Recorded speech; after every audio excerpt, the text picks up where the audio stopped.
Good morning everyone. So in this video we are going to study about Jacobin Club and its development. But before that, let me quickly revise your previous video. In the previous video we discussed about Louis XVI, how he conspired against the National Assembly. He went to Prussia and Austria. He took help from the Prussian and Austrian king, and how this complete setup failed, how his conspiracy failed, and France was converted from monarchy, then to constitutional monarchy, and then to republic. Now let's see your Jacobins Club. So your Jacobin Club, when people they started asking for political freedom, they started forming various associations. So among all these political associations, among all the clubs that were formed at that time, the most famous among them was Jacobin Club. Now let's see. Jacobin Club, it got its name from where? Saint Jacob in Paris. So Saint Jacob was a religious building. You can say from the convent of the Saint Jacob, it got its name as Jacobin Club. Now who are the members of the Jacobin Club? Less prosperous section. Now less prosperous section of, you are talking about which section here? Third state. Now you must be wondering that how is this Jacobin Club different from National Assembly? National Assembly में भी तो third section, third state के ही लोग थे. लेकिन जो national assembly में लोग थे वो थर्ड स्टेट के प्रॉस्परस लोग थे. प्रॉस्परस मीन्स पैसे वाले लोग थे, लाइक मर्चेंट्स. ओके, जिनके पास पैसे थे, जिनकी उन्हें ही पावर दी जाती थी. But it was not so in the Jacobin club. Jacobin club was open to all. It was not that वो केवल लेस प्रॉस्परस लोगों के लिए ही ओपन थी. Rather it was open to all, from prosperous to non-prosperous, everybody could join Jacobin Club. But mainly who are the members? Less prosperous section. Now who was leader of the Jacobin Club? Maximilien Robespierre. Now you'll read about Maximilien Robespierre in the further videos also. He was a very important figure. Okay. But for now, just remember that he was the leader. Now dress code. Men wore long striped trousers and red cap. Now main क्या पहनते थे? Long strip trouser. Strip मतलब आप समझ पा रहे हैं, right? Commonly that you call edge lines. ऐसे ऐसे लाइंस होती है ना ट्राउजर्स में, डिजाइन ऐसे लाइंस. सो वो स्ट्रिप ट्राउजर्स पहनते थे. और क्या पहनते थे? रेड कैप्स पहनते थे. I said you are earlier also when I was teaching on political symbols, red cap symbolized liberty. जब स्लेव्स फ्री होते थे तो रेड कैप पहनते थे. तो रेड कैप क्या था? It symbolized freedom, it symbolized liberty. Now member of Jacobin club were known as sansculottes. Now अब उनको क्या बोला जाने लगा? सैनक्यूलॉट्स बोला जाने लगा. सैनक्यूलॉट्स का मतलब क्या था? They were without knee breeches. ये ऐसे लोग थे जिन्हें जो नी ब्रीचेस नहीं पहनते थे. अब नी ब्रीचेस क्या थी? Let me show you a picture, you will come to know. Okay, just see, these are your knee breeches. ये जो हाई बूट्स होते थे ना, वो उन्हें नी ब्रीचेस बोला जाता था. And at that time this knee breeches were worn by whom? They were worn basically by the first two state people. That means clergy and nobility. These knee breeches symbolized aristocratic class. जो aristocratic class होते थे, जो aristocrats होते थे, वो ये knee breaches पहनते थे. और ये जो जैकोबिन क्लब के मेंबर्स थे वो ये नी ब्रीचेस नहीं पहनते थे. So in a way you can say this also कि इनका ये लॉन्ग स्ट्रिप ट्राउजर पहनना, इनका ये रेड कैप पहनना, नी ब्रीचेस ना पहनना, they were going against the traditional dressing of the society. ये जो थर्ड स्टेट के लोग थे, जो जैकोबिन क्लब के मेंबर थे, ये ट्रेडिशनली जो चला आ रहा था, ये ट्रेंड को ब्रेक कर रहे थे. Okay, that we are different from them, we are not like them, we do not want any hereditary rule, we do not want birth based privilege, rather we should focus और we want political equality. हमें political equality चाहिए और हमें भी वो सारे advantages चाहिए जो एक कॉमन पर्सन या एक कॉमन सिटीजन एंजॉय कर सके. Okay, so they were against all this birth based privilege. और ये अपनी डिसएग्रीमेंट कैसे दिखा रहे थे? By dressing differently, by wearing long strip trousers, by wearing red cap and by not wearing knee breeches. ये नी ब्रीचेस ना पहन के वो क्या दिखा रहे थे? अपना डिसएग्रीमेंट दिखा रहे थे in the society. Now your next topic is summer of 1792. अब समर ऑफ 1792 में क्या हुआ? Let's see. Parisians were upset with the short supply and high price of food. सो अब उस समय क्या हुआ था, जो पेरिस के लोग थे वो बहुत गुस्सा थे। क्यों? क्योंकि फूड शॉर्टेज हो रही थी। ओके, सबसिस्टेंस क्राइसिस वाली सिचुएशन थी जहां पे जो खाने की सप्लाई थी वो कम थी, और क्योंकि खाने की सप्लाई कम थी उसकी प्राइस बहुत हाई थी। I have already said you all, Jacobin club में किस तरह के लोग थे? Less prosperous. नेशनल असेंबली में prosperous. Okay, so prosperous people could easily buy, but अगर लेस प्रॉस्परस लोग हैं वो सबसे ज्यादा इफेक्टेड होंगे क्या से? शॉर्ट सप्लाई और हाई प्राइस से। सो इन लोगों को एक खबर मिली, उन लोगों को कैसे पता चला? दैट पैलेस ऑफ ट्यूलरीज नाम की एक जगह है जहां पे एरिस्टोक्रेटिक क्लास ने क्या कर रखा है? अपना फूड ग्रेन स्टॉक करके रखा है। और पीपल ऑफ पेरिस, और या पीपल लोग जो थे पेरिस के, उन्हें बस एक ही तरीका आता था अपना रिवोल्ट डेमोन्स्ट्रेट करने का, वो था to storm a place. If you remember, on 14 July 1789 भी उन्होंने क्या किया था? बैस्टाइल को स्टॉर्म किया था। क्या, किस चीज के सर्च के लिए? In the search of arms and ammunition. वहां भी उन लोगों ने तोड़फोड़ किया था बैस्टाइल को। यहां भी उन्होंने बिल्कुल सेम किया। 10 अगस्त को उन्होंने भी, 10 अगस्त 1792 को भी उन्होंने सेम किया। क्या किया उन्होंने? पैलेस ऑफ ट्यूलरीज पे अटैक किया और वहां के गार्ड्स को मैसेकर कर दिया और किंग को हॉस्टेज के रूप में रख लिया।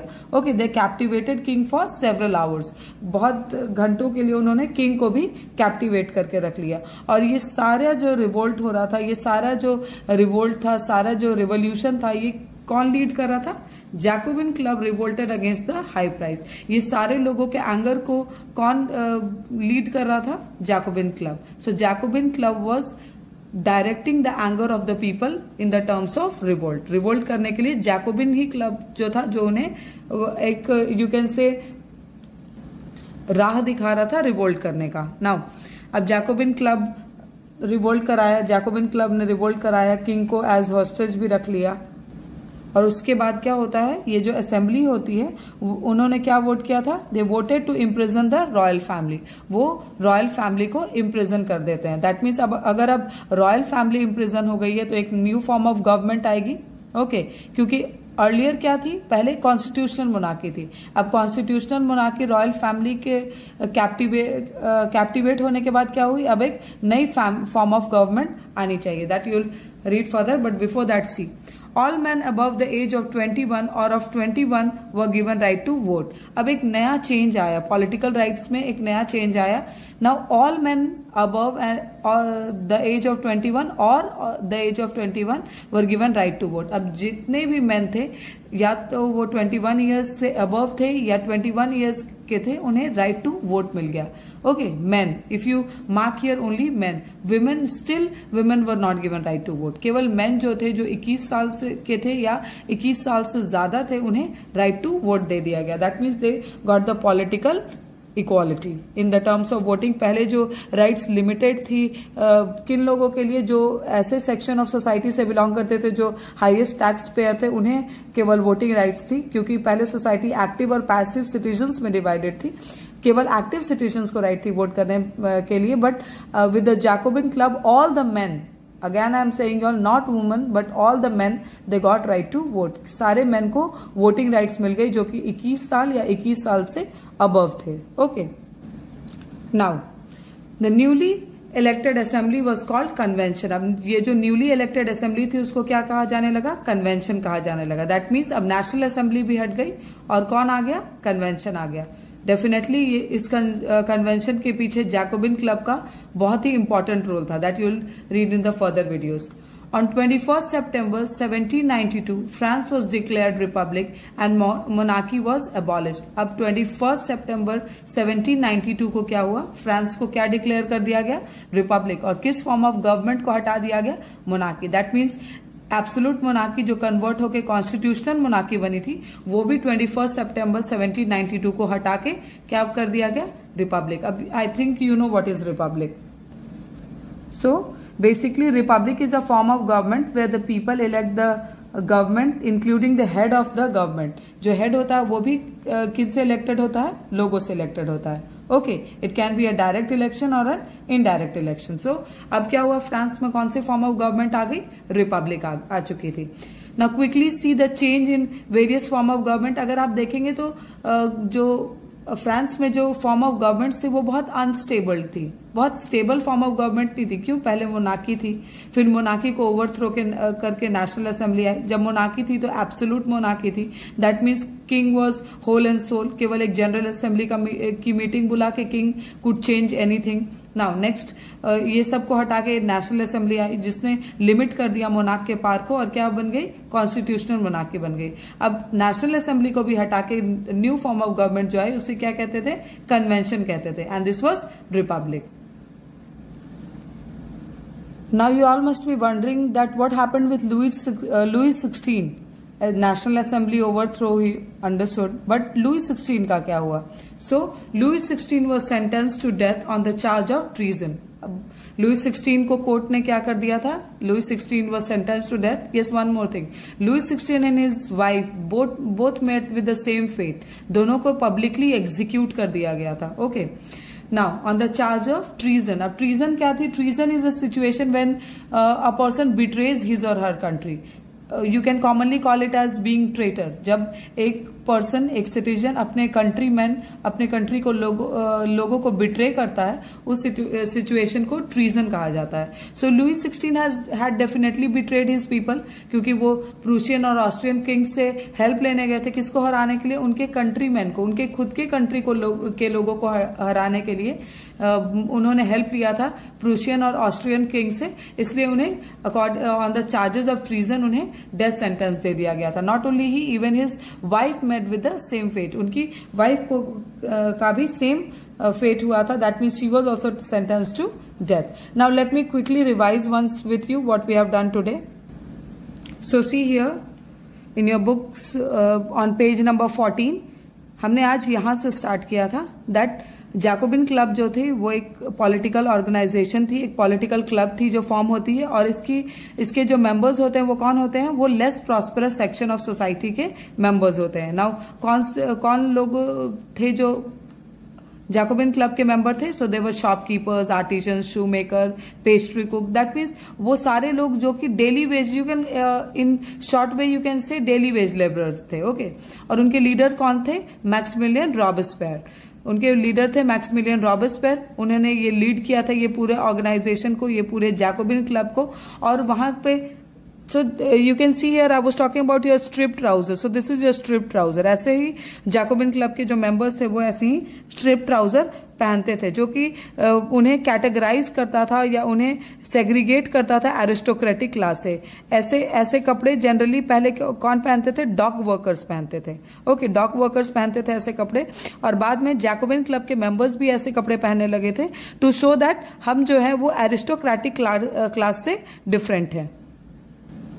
सो उन्हें सैनक्यूलॉट्स भी कहा जाने लगा था. That means those without knee breaches. ऐसे लोग जो नी ब्रीचेस नहीं पहनते थे. और ये जो जैकोबिन क्लब के मेंबर थे वो नी ब्रीचेस नहीं पहनते थे और क्या पहनते थे? स्ट्रिप ट्राउजर्स पहनते थे और रेड कैप पहनते थे. And that symbolize liberty. और उनका जो रेड कैप था वो क्या सिंबलाइज करता था? लिबर्टी. फिर हमने पढ़ा समर ऑफ 1792 के बारे में, जहां पे कि जैकोबिन क्लब ने प्लान किया था एक रिवोल्यूशन. और पेरिशियन लोगों ने क्या किया था? पैलेस ऑफ ट्यूलरीज को पे अटैक करके massacred the king's guard. King के गार्ड को का मैसेकर कर दिया था, मर्डर कर दिया था. Your large scale killing is called as massacre. So massacred the king's guard and held king himself as hostage for several hours. King को भी उन्होंने बहुत देर तक, बहुत आवर्स तक बंधक बना के रखा था. और लेटर क्या करती है? असेंबली जो होती है वो वोट करती है और अकॉर्डिंग टू देयर वोट क्या डिसाइड होता है? To imprison the royal family. Royal family को इम्प्रिजन कर दिया जाता है. और ये एक सिचुएशन ला देता है फ्रांस में जहां पे एक न्यू फॉर्म ऑफ गवर्नमेंट आने की एक स्पेस बन जाती है, क्योंकि अब रॉयल फैमिली एग्जिस्टिंग वहां नहीं है. सो और एक और चेंजेस क्या होती है? That all men of 21 and above regardless of wealth got right to vote. अब क्या ये न्यू असेंबली जो होती है, new assembly was called as convention. So this new assembly, ये जो कन्वेंशन होती है वो क्या राइट्स दे देती है? That those who are of 21 और अबव, जो 21 ईयर्स या उससे अबव है, उन्हें क्या मिलती है? वोटिंग राइट मिलती है रिगार्डलेस ऑफ वेल्थ. अब ये कैटेगराइजेशन नहीं था पहले जैसे था एक्टिव और पैसिव सिटीजन का कैटेगराइजेशन। अब ये कोई कैटेगराइजेशन नहीं था, rather everybody got right to vote, all the man, not woman. Again I am saying, I think this is the third time I am repeating, woman को rights नहीं थी, voting rights. Women जो थी France में उन्हें कोई भी political rights नहीं थी, केवल मैन को थी। सो ये न्यू इलेक्टेड असेंबली जो थी कन्वेंशन, वो क्या करती है, रिगार्डलेस ऑफ वेल्थ, अब कोई रिच कोई पुअर ऐसा कोई सेग्रीगेशन नहीं था, rather all the man those who were 21 years of age they got right to vote, उन्हें वोटिंग राइट्स मिल जाती हैं। Now Louis XVI was sentenced to death by the court on the charge of treason. I have already explained you all, treason, betrayal of one's country. So अपने country को betray करने के charge में Louis 16 को क्या मिल जाती है, death sentence मिल जाती है। On 21 January 1793 he was executed publicly. On 21 January 1793 को क्या होती है, उन्हें उनका पब्लिक एग्जीक्यूशन होता है। कहाँ पे, प्लेस डीला कॉन्कर्ड में उनकी पब्लिक एग्जीक्यूशन होती है, और उनकी वाइफ की भी सेम प्लेस पे same fate, she met with the same fate, that means जैसे लुइस 16 को एग्जीक्यूट किया गया था उनकी वाइफ को भी सेम प्लेस पे सेम तरह से एग्जीक्यूट कर दिया गया था। Why, because she was again equally responsible for the kind of rule Louis 16 had. She was also one of the member of the royal family, so definitely she would bear the same punishment. Now we have done till there. Now in the next video I will start with reign of terror. अब ये reign of terror is a very interesting part. It's only for a year, but it will be very interesting to read. So, revise up till now what I have done in this video. Thank you. In this video, we are going to study your next topic, that is the reign of terror. अब इस ruling tenure को reign of terror क्यों कहा जाता था, कौन से ऐसे लीडर थे जिनसे लोग टेरिफाइड थे और क्यों टेरिफाइड थे, क्या वो सर्कमस्टांसेस, क्या वो कंडीशंस थी जिसके वजह से इस रूलिंग टेन्योर को रेन ऑफ टेरर कहा जाता था, ये सब हम डिटेल में पढ़ेंगे। But before that let me quickly revise with you our previous videos. So हमने कुछ वीडियोस में ये पढ़ रखा है दैट लुइस 16 जो थे वो एक सीक्रेट नेगोशिएशन पे जाते हैं, किन कंट्रीज के साथ, प्रूशिया और ऑस्ट्रिया के साथ। अब प्रूशिया और ऑस्ट्रिया क्यों उनको हेल्प करते हैं, that I have already explain. वो किसके अगेंस्ट जाते हैं, लुइस 16 जाते हैं नेशनल असेंबली के अगेंस्ट, नेशनल असेंबली को ओवरथ्रो करने के लिए वो ये सीक्रेट नेगोशिएशन पे जाते हैं। सो पूरे रॉयल फैमिली को इम्प्रिजन कर दिया जाता है। जो नेशनल असेंबली थी वो प्रूशिया और ऑस्ट्रिया को डिफीट कर देती है। रॉयल फैमिली के इम्प्रिजनमेंट के बाद एक न्यू फॉर्म ऑफ गवर्नमेंट आती है जिसको न्यूली इलेक्टेड असेंबली को कहा जाता है कन्वेंशन। और ये न्यू फॉर्म ऑफ गवर्नमेंट कौन सी रहती है, ये न्यू फॉर्म ऑफ गवर्नमेंट किस आइडियोलॉजीज पे बेस्ड रहती है, वो रिपब्लिकन आइडियोलॉजीज पे बेस्ड रहती है। सो अब फ्रांस में किस फॉर्म ऑफ गवर्नमेंट का रूल है, रिपब्लिकन फॉर्म ऑफ गवर्नमेंट का रूल है। दैट मीन्स जो हेड ऑफ द स्टेट होगा उसे कौन इलेक्ट करेंगे, पीपल इलेक्ट करेंगे। So he will be a people's representative. Okay, now let's see. Period from 1793 to 1794, ये रेन ऑफ टेरर केवल एक साल के लिए था। From when, from 1793 to 1794. But before then that I hope you remember the important dates. 14 July 1789 जब revolution हुआ, फिर 1791 में नेशनल असेंबली आई, और 1791 में एक और चेंज हुआ था, एब्सोल्यूट मोनार्की जो थी वो कन्वर्ट होके क्या बन गई थी, कॉन्स्टिट्यूशनल मोनार्की। अब जो मोनार्क थे वो किससे गाइडेड होते थे, कॉन्स्टिट्यूशन से गाइडेड होते थे।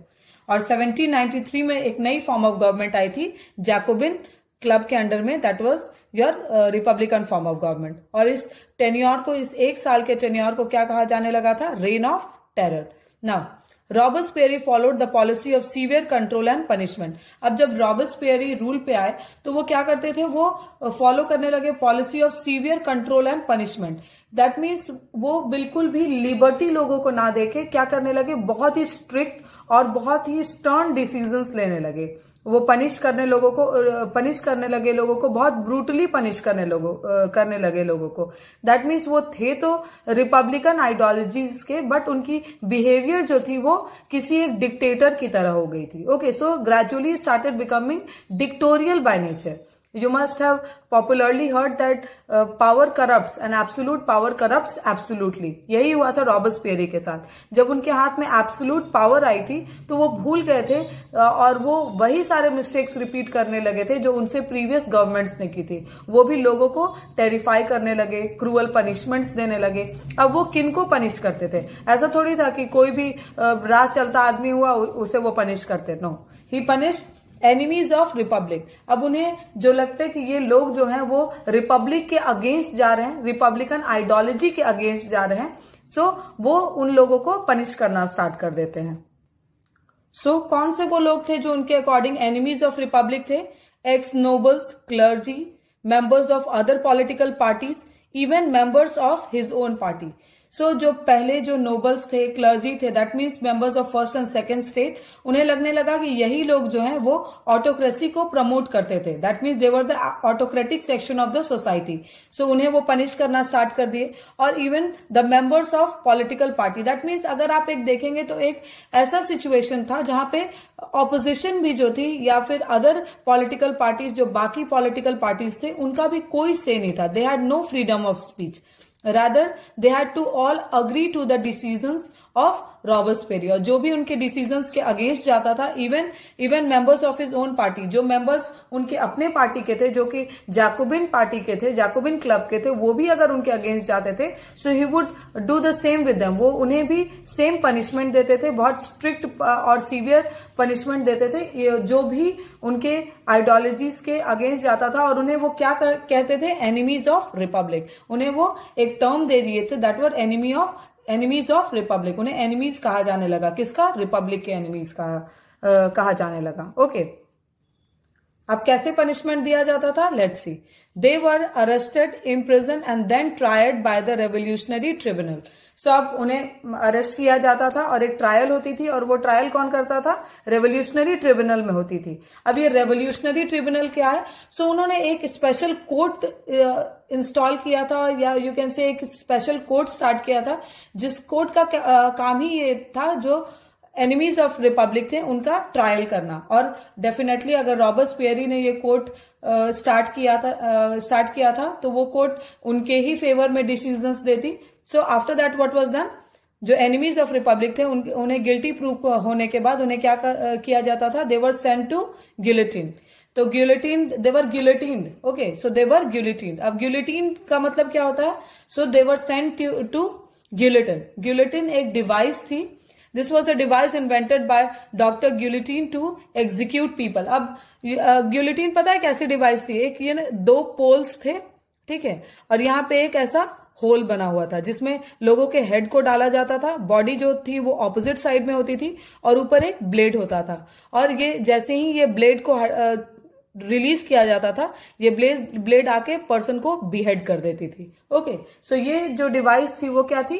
It was guillotine. और इसे किसने इन्वेंट किया था? डॉक्टर गिलोटिन ने इन्वेंट किया था इस डिवाइस को। और ये जनरली उस समय उन लोगों को एनिमीज ऑफ जो ये आपके थे एनिमीज ऑफ रिपब्लिक जो थे उनको पनिश करने के लिए, जब वो रेवोल्यूशनरी ट्रिब्यूनल में प्रूव हो जाते थे गिल्टी, तो उन्हें गिलोटिन किया जाता था। और गिलोटिन में क्या होता था? एक गिलोटिन मशीन थी, ऐसी एक डिवाइस थी जिसमें लोगों को बीहेड कर दिया जाता था। So they were executed. So this was the most cruel, you can say, and most dreadful punishment that at that time people they received under Robespierre's government. Okay, so अब समझ में आ गया इस टेन्योर को, इस रूलिंग पीरियड को क्यों rain of terror कहा जाने लगा? क्योंकि इसमें डेथ सेंटेंस भी होती थी, वो भी बहुत कंफर्टेबल डेथ नहीं होती थी। Okay, rather they were severely punished. उन्हें अगर वो चाहते तो सिंपल जो थे जैसे हैंग कर सकते थे या फिर पॉइजन कर सकते थे, बट ऐसा उन्होंने नहीं किया। वो क्या करते थे? लोगों को बिहेड करा देते थे। Okay, that means their heads were separated from their bodies. Okay, so this was a very cruel punishment. अगर आप देखेंगे तो ये पनिशमेंट जो थी वो किसी भी एंगल से रिपब्लिकन पनिशमेंट नहीं थी। ओके, रादर ये क्या पनिशमेंट थी? एक बहुत ही डिक्टोरियल पनिशमेंट थी। अगर आप देखेंगे तो ये बहुत सिमिलर कंडीशन आपको जर्मनी से दिखेगा, जहां पे हिटलर था और वो लोगों को गैस चेम्बर्स में डाल के और पॉइजनस गैसेस रिलीज कर देता था। उसी टाइप का ये भी पनिशमेंट था। ओके,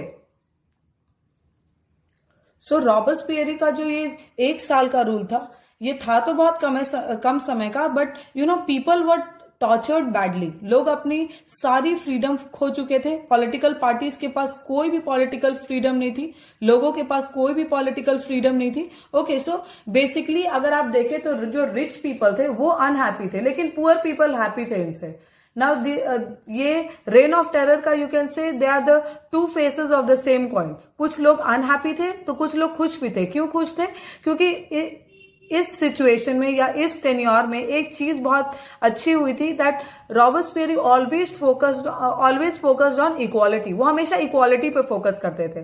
पहले की जो गवर्नमेंट थी वो फोकस करती थी that rich must get richer and poor must get poorer. Okay, जो अमीर हैं वो और अमीर हो जाए और जो गरीब हैं उन्हें या तो उसी कंडीशन पे छोड़ दिया जाए या उनकी कंडीशन और डिप्लीट करा दी जाए। ये उनका माइंडसेट था, ये उनकी आइडियोलॉजीज थी। बट जो रॉबस्पियर की गवर्नमेंट थी वो ऐसा नहीं चाहती थी, but rather what they wanted, वो चाहते थे कि एक इक्वालिटी प्रिवेल करे सोसाइटी में, जहां everybody should be treated equally, जहां सारे लोग इक्वल हो। अब इस इक्वालिटी लाने के चक्कर में ऐसा तो आप नहीं करेंगे कि अमीर जो है, जिनके पास पैसे, उनकी सारी प्रॉपर्टीज ले लें, उनके राइट्स ले लें। नो, रादर उस सिचुएशन में क्या करना चाहिए, आपको अपलिफ्ट करना चाहिए। गरीब जो हैं, जो पुअर स्टार्टा है, उनको अपलिफ्ट करिए, उनमें अवेयरनेस लाइए, उन्हें नॉलेजेबल बनाइए, उन्हें लिटरेट बनाइए, so that they should be able to compete with the prosperous section. But ऐसा नहीं हुआ था। बट व्हाट हैपेंड, रॉबस्पियर क्या करते थे, वो इक्वालिटी में बिलीव करते थे, बट फोर्स्ड इक्वालिटी। अब what he started doing is he started forcing people कि अब सबको जो है वो होल व्हीट का ब्रेड खाना है, फाइन क्वालिटी का ब्रेड नहीं खाना है, रादर इक्वालिटी ब्रेड्स यूज होंगी। ओके, सबको सेम ब्रेड दी जाएंगी, राशन शॉप्स में मीट दी जाएगी, ब्रेड दी जाएगी। दैट मीन्स अगर ऐसा नहीं है कि आपके पास ज्यादा पैसे हैं तो आप ज्यादा खाना खरीद सकते हैं। No, this things will be ration. So there were many changes that was seen under Robespierre's government. बहुत सारी चेंजेस दिखी थी उनके गवर्नमेंट में, जिससे जनरली जो prosperous section of the society थे, they were unhappy with his rule. The less prosperous were okay with his rule, but जो prosperous थे वो बहुत unhappy थे. So in the next video we'll see the changes that were brought by Robespierre's government. Okay. Thank you. Now let's see the changes by Robespierre. Now don't get confused with the spelling. यहाँ Y भी हो सकता है and E. Both are the correct spellings. Okay.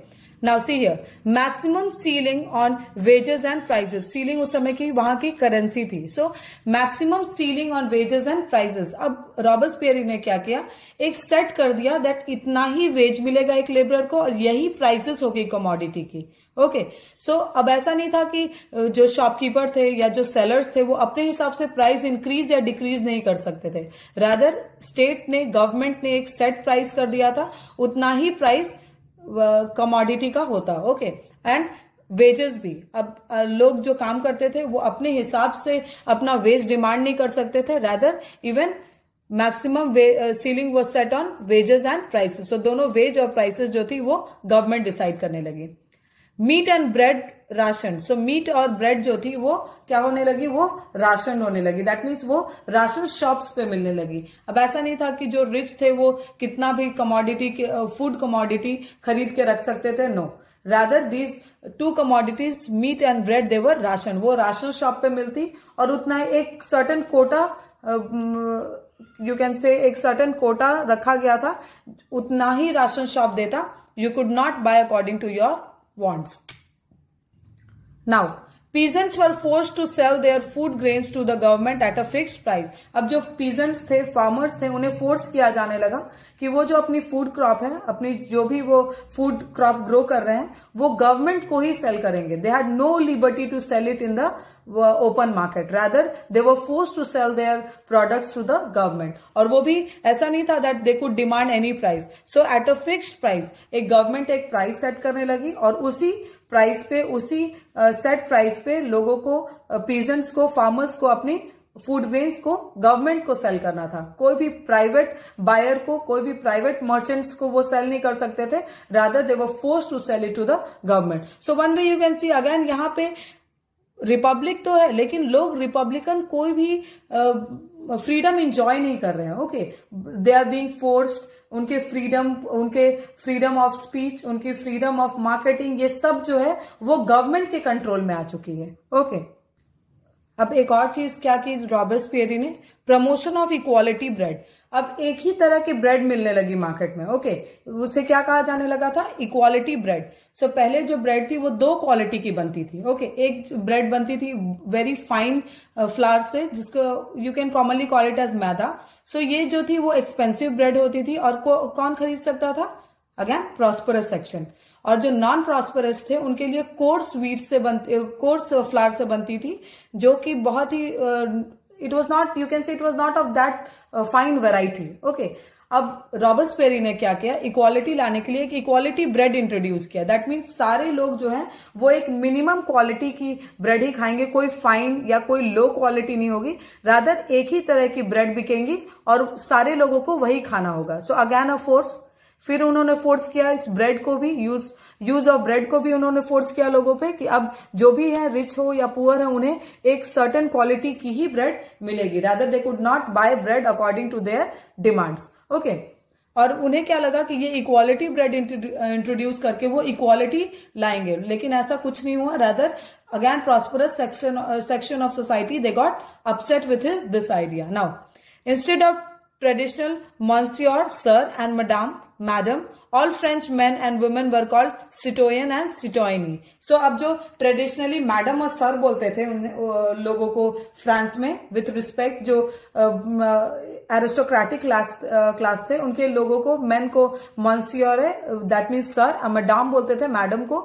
ये change करके उन्होंने क्या ला दिया? सिटोयन और सिटोयनी। अब सारे लोगों को, सारे सिटीजन को, अगर मेल है तो सिटोयन है और अगर फीमेल है तो सिटोयनी है। दैट मीन्स अब कोई ऐसा रेवरेंस या रिस्पेक्ट ऐसा कुछ नहीं था, rather everybody was treated as equal. So again ये जो आइडिया है ये लेस प्रॉस्परस को तो पसंद आएगी। Okay, that we have been equivalent to the prosperous section, लेकिन ये प्रॉस्परस सेक्शन को बिल्कुल पसंद नहीं है, बिकॉज दे फेल्ट दैट उनका जो सेग्रीगेशन था, उनका जो डिवीजन था एज बीइंग सुपीरियर, अब वो छीन लिया गया था। Rather they were all of them were categorized as same. Now see your next point. 1 minute, let me adjust your camera. Okay. So next point is churches were shut down and their buildings were converted into barracks or offices. अब churches जो थे, that means जो first aid के लोग थे, clergy members जो थे, अगर आपको याद होगा तो हमने पिछले वीडियोस में पढ़ रखा है दैट जो चर्चेस थे उनके पास मैक्सिमम पोर्शन ऑफ लैंड थे।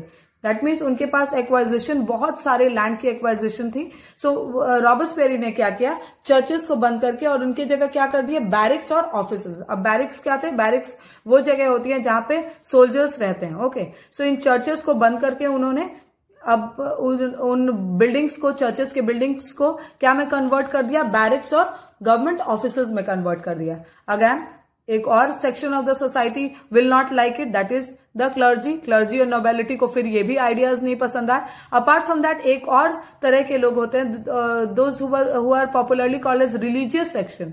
ओके, अब आपको भी पता है कि टेम्पल हमारे इंडिया में भी जो है वो टेम्पल बहुत सारा लैंड एक्वायर करे हुए हैं। ओके, हमारे टेम्पल्स के पास बहुत सारे लैंड है, बहुत सारा वेल्थ है, बहुत सारे प्रॉपर्टी है। ओके, बट ये ऐसा नहीं है कि हमारी कोई गवर्नमेंट आए और टेम्पल्स को बंद करा दे, टेम्पल्स की प्रॉपर्टी को, टेम्पल्स के वेल्थ को यूज करने लगे। No, they can not do that. Okay, और इफ दे डू दैट, एक section of the society, again India में भी, since you are in India, I am giving you example of India, India में जो religious लोग होंगे वो immediately they will revolt against it, वो रिवोल्ट कर देंगे। ओके, दैट ये गलत है और ये ऐसा नहीं होना चाहिए। People should not take over churches, western temple, sorry not churches, in India temples.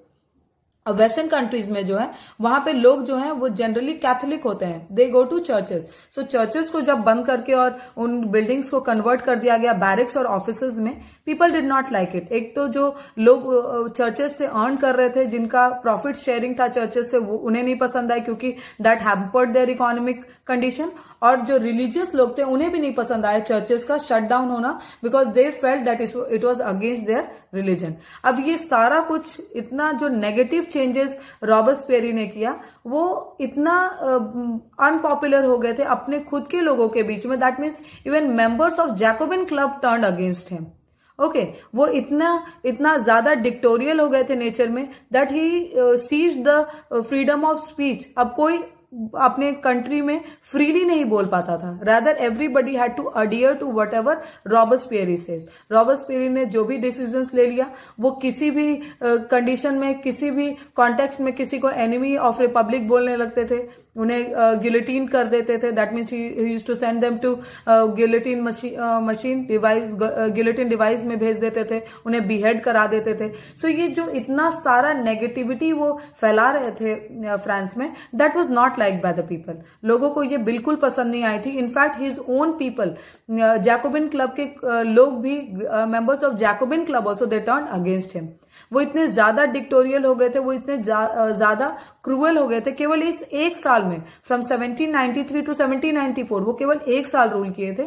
But he became so dictatorial in nature that his own members, his own people of Jacobin club, they felt that अब समय आ गया था that रॉबस्पियरी को rule से हटा दिया जाए, he should be brought down। अब क्या होता है, let's see। Now, Robespierre was convicted by the court in July 1794. So उनके खुद के लोग जो थे, जैकोबिन क्लब के लोग जो थे, उन्होंने उन्हें गिल्टी फाइंड किया और कोर्ट ने उन्हें कॉन्विक्ट कर दिया। कब? इन जुलाई 1794। और as a punishment he was sent to guillotine. उन्हें भी गिलोटीन भेज दिया गया। Again you know what happened in guillotine, जब कोई गिलोटाइंड होता था तो क्या होता था, उस पर्सन को बिहेड कर दिया जाता था। So even Robespierre was beheaded in July 1794। But if you see, एक साल में ही रॉबस्पियरी ने कितने ज्यादा चेंजेस किए। So some people, I have said your earlier also, कुछ लोग खुश भी थे उनके रूल से। Basically they were members of the less prosperous section, जो कम प्रॉस्परस सेक्शन ऑफ सोसाइटी के लोग थे वो खुश थे, बिकॉज दे फेल्ट कि चलो कुछ भी है बट इक्वालिटी तो है। बट रॉबस्पियरी से अनहैप्पी थे प्रॉस्परस सेक्शन के लोग, क्योंकि वो इक्वालिटी नहीं मेंटेन कर रहे थे, वो इक्वालिटी फोर्स कर रहे थे। वो लोगों को प्रमोट नहीं कर रहे थे, rather he was forcing equality, कि आप सबको इक्वल रहना है by forced way of the government. Okay, now पिछले कुछ वीडियोस में हमने फ्रांस के इनस्टेबल पॉलिटिकल कंडीशन को देखा। ओके, वी हैड सीन कि कैसे एब्सोल्यूट मोनार्की से कॉन्स्टिट्यूशनल मोनार्की हुई, फिर कैसे जैकोबिन क्लब आया, और अब जैकोबिन क्लब की भी डाउनफॉल हो चुकी है। दैट मीन्स मैक्सिमिलियन रॉबस्पियर जो थे उन्हें गिलोटीन कर दिया गया था, उन्हें भी बिहेड कर दिया गया था।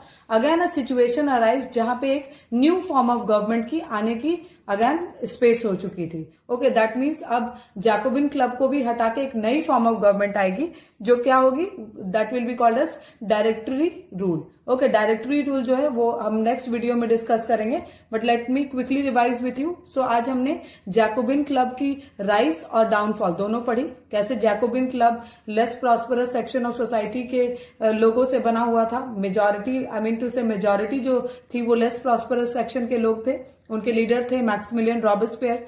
ओके, वो एक सर्टेन ड्रेस कोड फॉलो करते थे, जिसमें वो लॉन्ग स्ट्रिप ट्राउजर्स पहनते थे, रेड कैप पहनते थे, and they were called as sans culottes. Okay, उन्हें सैन क्यूलॉट्स कहा जाने लगा। That means those who were without knee breeches, वो लोग जो नी ब्रीचेस नहीं पहनते थे। I have already explain you, knee breeches were your high boots, जो नीज तक बूट्स आते थे उन्हें नी ब्रीचेस कहा जाता था, जो कि जनरली एरिस्टोक्रेटिक क्लास के लोग पहनते थे। फिर हमने समर ऑफ 1792 के रेवोल्यूशन के बारे में पढ़ा, कैसे लोग रिवोल्ट करते हैं और एक न्यू फॉर्म ऑफ गवर्नमेंट आती है, एक न्यू असेंबली फॉर्म होती है जो जैकोबिन क्लब के लोगों से बनी होती है, and it was called as convention. So national assembly की भी डाउनफॉल हो जाती है और कन्वेंशन आता है। कन्वेंशन एक नई पॉलिटिकल राइट्स देता है लोगों को। दैट मीन्स मैन, केवल मैन, मेल, ओके, जो 21 या 21 ईयर्स के अबव थे उन्हें वोटिंग राइट्स मिल जाती है।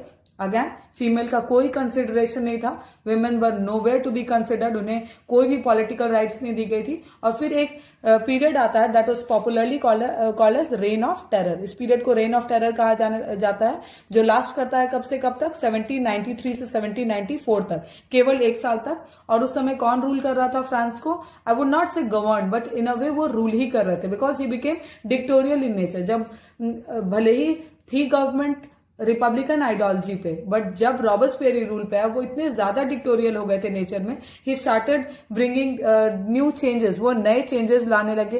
अब न्यू चेंजेस में वो क्या करने लगे थे, सबसे पहले तो जो लोग उनके अगेंस्ट जाते थे वो उन्हें एनिमीज ऑफ रिपब्लिक कहने लगे। दैट मीन्स जो लोग उनके अगेंस्ट, उनके आइडियोलॉजी के अगेंस्ट जाने लगे, उन्हें वो एनिमीज ऑफ रिपब्लिक बताने लगे। And he started giving them severe punishment. So severe control, severe punishment देने लगे थे, लोगों को इम्प्रिजन करते थे, उन्हें ट्रायल के लिए भेजते थे रिवोल्यूशनरी ट्रिब्यूनल में। I have already explain your revolutionary tribunal.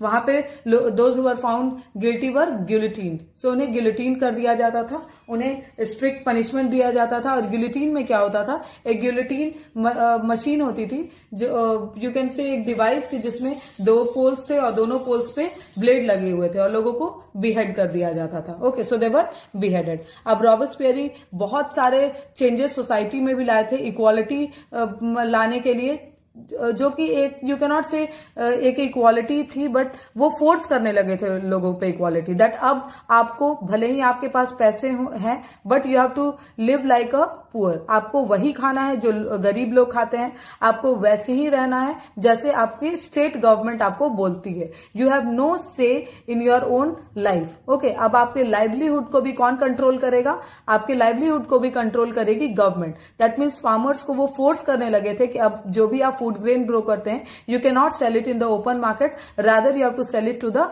Government. अब आपको अपनी सारी फूड ग्रेन्स जो है वो गवर्नमेंट को सेल करनी होगी, और वो भी अपने प्राइस पे नहीं, वो भी प्राइस जो गवर्नमेंट सेट करेगी। इक्वालिटी ब्रेड लाते हैं जो कि होल व्हीट से बनी हुई थी। ओके, होल व्हीट जो कि बहुत ही फाइन व्हीट नहीं होती थी, बहुत ही कोर्स वैरायटी ऑफ व्हीट थी, सो उससे बनी हुई थी। अब रिच हो या पुअर हो, they used to get the equality breads. Okay, और कोई भी सेग्रीगेशन नहीं था, कोई भी फ्रेंच मैन अब सर या मैडम नहीं बोले जाते थे, rather they were called as citoyen and citoyenne. That means अगर आप प्रॉस्परस हैं या नॉन प्रॉस्परस हैं, रिच हैं या पुअर हैं, एरिस्टोक्रेटिक क्लास से हैं या कॉमन क्लास से हैं, but still all of you will be referred as citoyen and citoyeni। फिर चर्चेस को बंद कर दिए, जो कि उस समय के रिलीजियस लोगों को, क्लर्जी मेंबर को पसंद नहीं आई। And this churches buildings were converted to what? They were converted to barracks and officers. और ये सारा कुछ चेंजेस जो कि रॉबस्पियरी ने किया था, that was not liked by his supporters. Even जो लोग उन्हें सपोर्ट करते थे वो भी ग्रेजुअली क्या होने लगे, दे टर्न अगेंस्ट हिम, वो उनके अगेंस्ट जाने लगे। और फिर क्या हुआ, उन्हें भी इम्प्रिजन किया गया, उनके खुद के लोगों ने, उनके जैकोबिन क्लब के मेंबर्स ने उन्हें इम्प्रिजन किया। And finally he was convicted by the court in July 1794। 1794 में उन्हें पनिशमेंट दी गई और उन्हें भी गिलोटीन कर दिया गया। Next day he was sent to guillotine. So उन्हें भी गिलोटीन कर दिया गया, और गिलोटीन करने के बाद उसमें आई होप यू नो क्या होता था। So he was executed, he was beheaded by the device guillotine. Okay, so guillotine device में उन्हें भी बीहेड कर दिया गया था। सो इन अ वे एक और सिचुएशन अराइज हो गई थी जहां न्यू फॉर्म ऑफ गवर्नमेंट आती। आई have already said you in this video that एक नई फॉर्म ऑफ गवर्नमेंट आएगी, उसे क्या हम कहेंगे? Directory rule. सो अब जो फ्रांस होगी वो कौन रूल करेगा? डायरेक्टरी रूल करेगा। अभी तक फ्रांस में लोगों ने देख लिया था कि अगर सिंगल पर्सन को पावर दी जा रही थी तो वो धीरे धीरे एब्सोल्यूट होते जा रहा था अपने नेचर में, वो करप्ट होते जा रहा था। Okay, he started getting corrupted because of the being overpowered. Okay, so अब लोगों ने क्या डिसाइड किया कि अब हम एक टीम बनाएंगे और एक पर्सन ना रूल करके, रादर ये सारा जो रूल होगा वो एक कमिटी रूल करेगी, एक कमिटी गवर्न करेगी, नॉट रूल, यू कैन से गवर्न, एक कमिटी गवर्न करेगी। सो एक न्यू फॉर्म ऑफ गवर्नमेंट आई थी, वो क्या थी? Directory rule in France. अब डायरेक्टरी रूल करेगी फ्रांस को, that will read in your next videos. Okay, thank you.